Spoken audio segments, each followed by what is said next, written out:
याद रखिए, जन्म से लेके मरण पर्यंत इसमें लिखा है। अरे ऋषि ने सत्य लिखा है, एक भी इन पुराणधारियों ने आक्षेप नहीं लगाया।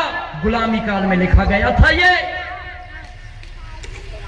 एक भी बात तो कह देते, जन्म से लेके मरण पर्यंत इसने कोई भी पाप कर्म मन से भी नहीं किया है।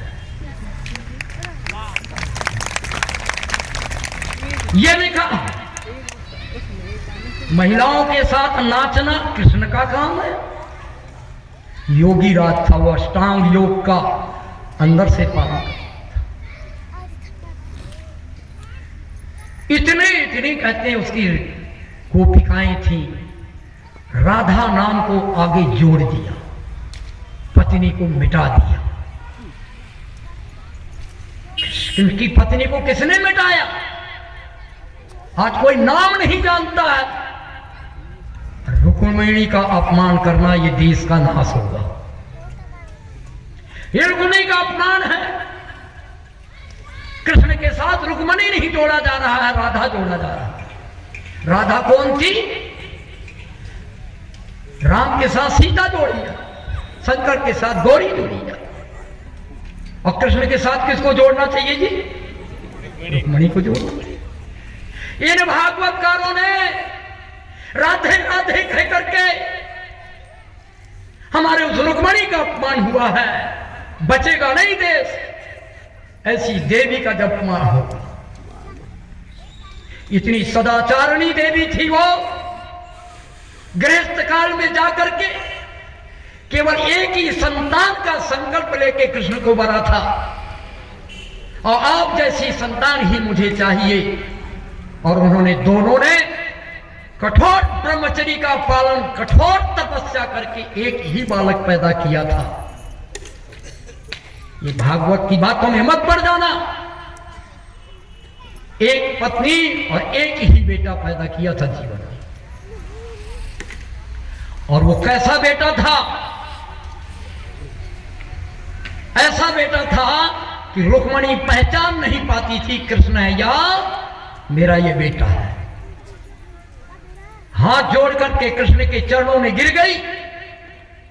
मैं तो बेटा को ही मान लेती हूं।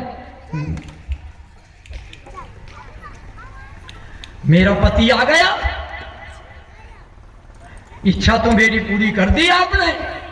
मैं कह रही थी, मैंने बड़ा था कि मैं आप जैसा मुझे पुत्र चाहिए, मिल तो गया, लेकिन अब पहचान बनाओ। उन्होंने क्या लगाया था? मोर का पंख लगाया, इसीलिए लगाना पड़ा। ये मेरा निवेदन है, इन अब कथा वेद की ही सुननी है। यहां वेद की कथा को समझने के लिए सत्यार्थ प्रकाश पढ़ना। वेद की कथा के लिए वेदों की भाष्य भूमिका नाम की एक पुस्तक है। चारों वेदों को आराम से समझ सकते हो। वेद नहीं समझेंगे, मनुष्य जाति का कभी कल्याण नहीं होगा। मनुष्य जाति का धर्म ग्रंथ क्या है जी? वेद। याद रखना, मनुष्य जाति का धर्म ग्रंथ वेद है। अगर वेद नहीं जानेगी, वेद को नहीं समझेगी, निश्चित रूप से मनुष्य जाति का उद्धार नहीं होगा। इस धरती में दयानंद आया, आपका उद्धार किया। ये पुस्तक आप इसको पढ़ करके जान जाएंगे वेद के भीतर है क्या। इतना बढ़िया लिखा है, इतना बढ़िया लिखा है। जो बिगाड़ा था पन्नों ने, वेद के मंत्रों के अर्थों को बिगाड़ा था।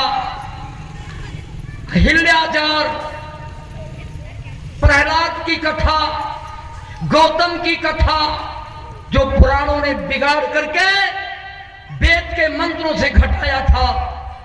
आप इस ग्रंथ को पढ़ करके देखना, अरे वो दयानंद जो वेद को भ्रष्ट किया था, वेद का नाश किया जिन ब्राह्मणों ने, इसको पढ़ लेना, आपको आएगा, अरे मेरा महात्मा बुद्ध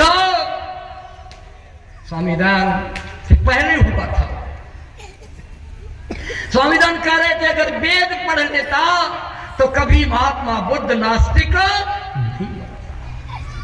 उन पंडितों के कहने में पड़ गया विचार।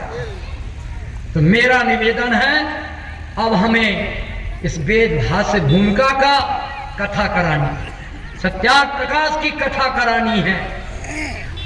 संस्कार विधि नाम की पुस्तक है, इसकी कथा करा। वेदों के विद्वान बन जाएंगे हम। वेदों के विद्वान बनने से मनुष्य जाति का कल्याण होगा, क्योंकि धर्म का ज्ञान होगा तब कल्याण होगा। और धर्म का ज्ञान वेद के अंदर भरा है, और वेद को समझना है तो दयानंद ने आपके लिए वेद की बातें हिंदी में लिखी। इनकी कथाएं करो, इनको घरों में पढ़ना और सुनना पड़ा। मैं पुस्तकें लाया हूं, थोक में लाया हूं। हमारा विवेक का पिताजी थोक में किताबें रखती थी, बांट गए सबको, लेकिन समझा कर के नहीं बांटा। ऐसी बांट देते ले जाओ, बिना समझाए इन पुस्तकों को भी देना नहीं चाहिए, फ्री में कभी नहीं देना चाहिए। इतनी महत्वपूर्ण पुस्तकों को फ्री में दिया गया, बिना समझाए दिया गया। इस यहां पर इतने पुस्तक बांटे हैं, इतने पुस्तक बांटे हैं, लेकिन एक भी व्यक्ति के अंदर वेद का ज्ञान प्रविष्ट नहीं, समझाया नहीं किसी ने। दे दी पुस्तक, पढ़ ली, बिना समझाए इसमें कुछ भी समझ में नहीं आता।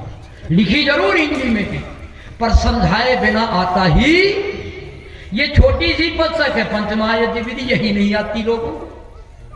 जितने मेरे आर्य समाजी भाई हैं, एक भी पंचमहायज्ञ विधि को नहीं समझे, यही पुस्तक नहीं छोटी सी समझे। तो मैं ये इसलिए किया, मुझे स्वामी दयानंद के ग्रंथों का विद्वान बनाना, मुझे ये बनाना। तो आप लोग ध्यान से सुन लो